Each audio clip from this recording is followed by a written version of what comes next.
This is Howard Duddy, a 75-year-old bus driver from California. But here is the same man at age 12 lying on a stretcher with an ice pick sticking out from one of his eye sockets. You see, Howard Duddy is one of the youngest survivors of one of the most horrendous medical procedures in human history. It was called the Transorbital Labotomy. And while Howard managed to survive without completely losing his mind or dying, hundreds, maybe even thousands of others didn't. So today we're going to be talking about the Transorbital Labotomy, and more specifically, the monster of a man who decided to invent this procedure and proliferate it across the United States. So strap up, because this story is as fascinating as it is horrific. Today, let's talk about the Transorbital Labotomy. The subject of today's video is a man called Walter Freeman. He was born in 1895 and came from a long line of successful doctors. His grandfather was a famous surgeon in the Civil War, and his father was also a very successful doctor. So, wanting to follow in their footsteps, Walter Freeman trained in psychiatry and ended up joining a major hospital in Washington as the city's first ever neurologist. And it was while he was at this hospital in Washington that he got to witness firsthand the absolutely destructive power that poor mental health can have on people's lives. You see, back in Walter Freeman's time, this is the 1930s in America, there is no real mental health support. There are no medications for mental health, no treatments, no surgeries. If you're someone suffering from severe mental illness during this time, you'll often just be put in a straitjacket and sent off to a mental institution. So Walter Freeman, being a neurologist in Washington, D.C., saw this treatment of mental health patients as a problem. And so he was always on the lookout for any kind of solution or remedy or any kind of alternative way for helping people with mental health issues. And in 1935, he got his answer. In 1935, Freeman witnessed the performance of a new type of psychosurgery. It was done in Portugal by a guy called Igaz Moniz, and he called it the leucotomy. The way it worked is that you would drill 2 holes in the skull and remove parts of the prefrontal cortex. And the idea behind this is that by removing these parts of the prefrontal cortex, it would actually result in personality-altering effects in the patient. Now, Igaz Moniz had only ever conducted this procedure on chimps. In particular, one chimp called Lucy was a great success for Moniz that he talked about a lot. Lucy apparently was a chimp who had a lot of behavioral problems, always being frustrated, always throwing tantrums, but after she received her leucotomy, apparently she was so pacified that Moniz described it like it was as if Lucy had joined a happiness cult. So Freeman, after witnessing this demonstration by Moniz, becomes completely fascinated by the idea of the leucotomy, and Moniz quickly becomes an idol and a mentor to Freeman. So Freeman wants to bring this procedure to the United States, but the problem is that he's not a neurosurgeon. He's a neurologist. And so he recruits a neurosurgeon, his friend called James Watts, and the two of them join forces to bring the leucotomy to the United States. And they rebrand it as a new type of surgery. They call it the lobotomy. So Freeman and Watts bring the lobotomy to the United States and very quickly start performing this procedure on humans. And initially they do see some success in the sense that people who had very strong emotional issues were pacified. But whether pacification of people's emotions is deemed as a success or an absolute tragedy, well, that is somewhat subjective. However, despite this early success, Freeman was frustrated at the pace at which they could perform these lobotomies. They were following a very similar procedure to what Moniz did in Portugal. They still had to drill holes in people's skull. They still had to perform these surgeries in real operating theaters with real medical professionals in hospitals. And Walter Freeman knew from his experience in the past that the real need for the lobotomy was not in hospitals, but it was in mental institutions. And mental institutions don't have all of this fancy medical equipment. They don't have operating rooms. They don't necessarily have all of the medical professionals on hand needed to perform such a complex surgery. So Walter Freeman tried to alter the lobotomy and find a new way to perform it in a way that didn't require actual medical professionals to do it. So Freeman's breakthrough came in 1945 when he heard about an Italian psychiatrist called Amaro Fiamberti, who was able to access the brain through the eye sockets. And Freeman thought, well, why drill 2 holes in the skull when you have 2 holes in your skull built in? Why not just go through the eye sockets? And so in 1945, Freeman takes an ice pick from his kitchen drawer and starts practicing this procedure on grapefruit. Apparently. I have no idea how you can practice medical procedures on grapefruit, but apparently that's what he used to do. And once he felt confident he was good at doing the grapefruit, he then moved on to practicing on cadavers. And after practicing on enough grapefruit and cadavers, eventually Freeman felt confident enough that he had nailed down the procedure for what he would then call the transorbital lobotomy. Hey, one sec. So we're going to talk about how dangerous lobotomies are in a second. But you know what else is dangerous?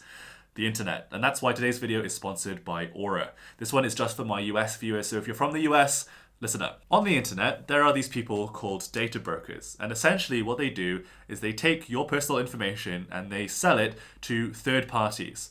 They take things like your full name, your email address, sometimes your home address, and not just yours, but that of yours and your family's. And the personal information that they sell to these third parties is used by those third parties to flood your inbox with annoying spam emails, target you with scams, with phishing emails, and it can even be used by hackers to target you or your loved ones. But you don't just have to accept this fate. Instead, you can sign up for Aura, and what Aura does is they act on your behalf to get your name, email, and address removed from these data brokers. But not only that, Aura is an all-in-one internet security platform, which means that if you sign up for Aura, not only will they help remove your data from data brokers, but you'll also get access to a VPN, a password manager, an antivirus, and parental controls. Some of those things you might be paying for already separately, but why have so many separate subscriptions when you can have all of that internet security just built into one subscription with Aura? Aura is conveniently managed through an app that's available across all of your different devices. So if you're interested in signing up for Aura, be sure to use my link in the description, aura.com/beatjudo, link in the description and in a pinned comment below. Thank you Aura for sponsoring today's video. Let's get back to talking about lobotomies. So this is how the transorbital lobotomy would work. Rather than drilling holes in the skull, Freeman would take something which he called a orbitoclast, which for all intents and purposes is an ice pick, and he would take this ice pick and put it under the eyelids of his patient and would push it until he reached the roof of the eye socket. Now, as you get to the eye socket, you'll encounter a very thin piece of bone, and that thin piece of bone is what separates the eye socket from the brain cavity. And so to break through that little piece of bone, he would just take a little mallet and just tap tap, and boom, you're through that little piece of bone and you have access to the brain. From there, he would push it in a little bit further and essentially wiggle it around a bit. And the goal of this wiggling was to try and sever the tissue that connects the prefrontal cortex, which is the part of your brain largely responsible for executive function, so that's like decision making and like conscious thought, and separating that from the other parts of your brain, including the parts of your brain responsible for emotions. Then once you've done that in one eye socket, you'd pull out the ice pick and put a new ice pick in the other eye and repeat on the other side. Now, if you look up this procedure on Wikipedia, they make it sound a lot more precise than that. They'll say that Freeman had a procedure that involved, very specific moves and measurements that he wanted to hit with each insertion. He had to go in a certain distance, a certain number of centimeters. In one part, it says that he had to pivot the orbitoclast 40 degrees, yada, yada, yada, right? They make it sound like it's really precise. But think about how this procedure is actually being carried out, right? You stick this ice pick up somebody's eye socket into their brain and you have no idea where you are, right? You have no idea where your ice pick is in relation to the brain tissue. It's like putting your hand into a rucksack without looking into the rucksack and trying to find the thing that you're looking for, except that the rucksack is somebody's brain cavity. And at this point, you're probably wondering, did the patient receive any anesthetic prior to receiving this horrendous surgery? And the answer to that is no. You see, anesthetic to Freeman was too complicated. It required an anesthesiologist, somebody who was trained to administer anesthetic, which means then you had to get, those actual doctors and surgeons to be present in the room to help you with this surgery, which means that it wasn't accessible to the people who needed the lobotomy most, the mental institutions. And so Freeman's alternative to anesthetic was to simply knock out his patients using electroshock. That's right, he would electrocute his patients until they passed out and then give them a lobotomy. So really was just one imprecise and very dangerous medical procedure stacked on top of another imprecise and very dangerous medical procedure. So that's how the procedure worked. And in 1946, so after 1 year of practicing, Freeman felt confident enough to do a live demonstration on a real patient. So that's exactly what happened. The first person to receive a transorbital lobotomy was a housewife called Sally Ellen Ionesco. And after he performed the transorbital lobotomy, his partner, the actual neurosurgeon, James Watts, was completely horrified by the procedure. Watts vehemently disagreed to Freeman's new practice, and shortly afterwards, it's not exactly clear how long this took, but shortly after seeing Freeman perform the transorbital lobotomy, Watts and Freeman parted ways. They couldn't resolve their differences, leaving Freeman all on his own to do the transorbital lobotomy. Now, just hearing about how the transorbital lobotomy works is enough to make you squeal. And so you must be thinking that surely there can't be that many people in America willing to receive such a barbaric medical procedure where someone sticks an ice pick into their brain through their eye socket. But you gotta remember the context. You see, back in the 1940s and 50s, there are no mental health treatments. People suffering from any kind of mental health issue, any kind of mental health problem, they have no other solution. And the only mental health treatment that's really on the market, the only one that's being widely advertised and spread, is the lobotomy, the transorbital lobotomy, a promise of better mental health with this very quick and simple procedure. So over the subsequent years, throughout the 40s and early 50s, Freeman and his lobotomy was in high demand. In 1949, lobotomies reached their peak in the United States, and there were 5,074 lobotomies carried out in America in 1 year. According to some statistics, by 1951, 18,608 people had received a lobotomy in the United States. Freeman apparently would perform these lobotomies in the back of a van that he would drive up and down the country from mental institution to mental institution, giving out lobotomies like they were dental procedures. And to be honest, in terms of the interaction between the medical professional and the patient, it was very similar to a dental procedure. Patients would come in, sometimes just to his office, and he would give them a lobotomy and then send them home 10 minutes later in a taxi. But while Freeman's motivations for the lobotomy started off as quite noble, he wanted to help people with severe mental distress, people who were suicidal, for example, and had no other alternative. Over time, as the lobotomy became more popular and as Freeman became more popular with it, the requirements for getting a lobotomy became a lot more, should we call it, achievable. Many of the people who Freeman lobotomized were housewives. You've got to remember that this is the 40s, the 50s, and the early 60s.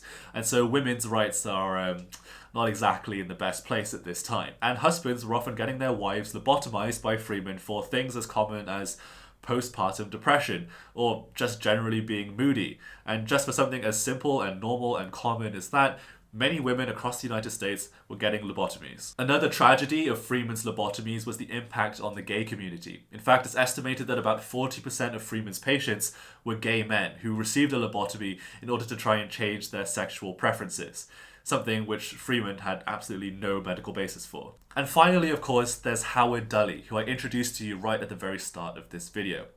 Howard Duddy, at 12 years old, is in a rough place. His mother had died of cancer just 6 years earlier, and his father had remarried another woman who, frankly, just hated Howard. It was sort of a classic evil stepmother situation. Howard's stepmother would take him from psychiatrist to psychiatrist, insisting that there was something wrong with Howard. She saw 6 doctors before she found Freeman. 4 of the 6 said she was the problem, not me. Now, over the last 40 plus years, Howard Duddy has been working to try and learn more about his own lobotomy. And as part of that process, he was able to retrieve his medical records that Freeman had on his case. And so we can see exactly what information Freeman was given in order to prescribe Howard the lobotomy. And it's absolutely shocking. This is apparently what Howard's stepmother told Freeman. Howard doesn't react to either love or punishment. He objects to going to bed, but then sleeps well. He does a good deal of daydreaming, and when asked about it, he says, "I don't know." And this one is my personal favorite. He turns the room's lights on when there's broad sunlight outside. Now, I don't know about you, but none of that sounds particularly alarming to me for a 12-year-old boy. But apparently that was enough for Freeman to diagnose Howard with schizophrenia.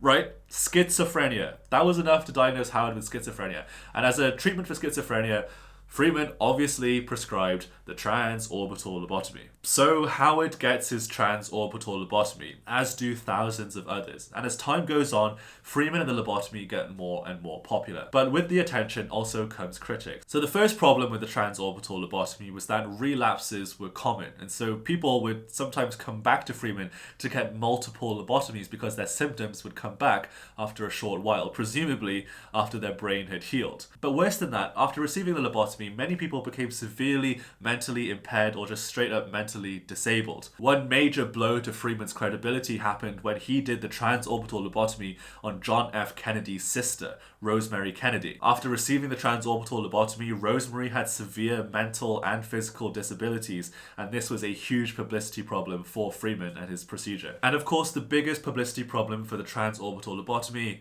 was all of the deaths. It's estimated that about 15% of Freeman's patients died as a result of this procedure. One particularly tragic case happened in the Iowa Cherokee Mental Health Institute, where Freeman is performing a lobotomy on a patient, and then he sees him with the ice pick sticking out from his eyelids. He decides to take a photo. So he takes a step back to take a photo, and as he does so, the ice pick slips, goes too far into the patient's brain, and kills him instantly on the spot. And when you hear about how Freeman was doing these procedures, it's not surprising that so many people died. It was well documented that he was cocky, arrogant, and careless when performing these procedures. He'd often do them without wearing gloves, without wearing a mask. There were even cases of him doing live demonstrations in front of an audience of medical professionals, and he would do silly things like trying to insert both ice picks at the same time, not even following his own procedure of doing one side and then the other, but he would try and show off in front of people by doing it two-handedly like that. Really stupid stuff like that, and so it's really unsurprising that there were so many problems and so many people died. So thankfully, as time went on and the news of these tragic cases spread around the country, the popularity of the lobotomy began to fall. Additionally, and perhaps just as importantly, the first mental health drugs were introduced in the mid-1950s. And as the acceptance of these mental health drugs began to grow in America, they provided a much less barbaric, much less dangerous alternative for people suffering from simple mental health disorders. But it still took until 1967 for Freeman to perform his last ever lobotomy. It was estimated that at this point he'd done over 4,000 lobotomies during his lifetime, most of which were the transorbital lobotomy. Freeman ended it all on a patient called Helen Mortensen, a lady who was receiving her third lobotomy from Freeman.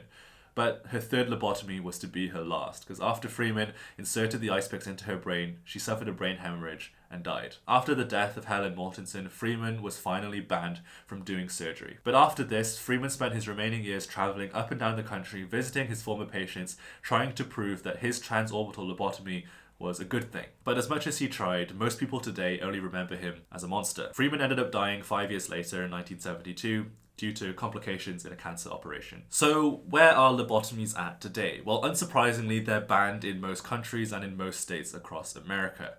But do you remember Igaz Moniz, that Portuguese guy who first invented the lobotomy on the chimps and was Freeman's mentor and idol? Well, Igaz Moniz actually won the Nobel Prize in Medicine, and it's one of the most controversial Nobel Prizes in history.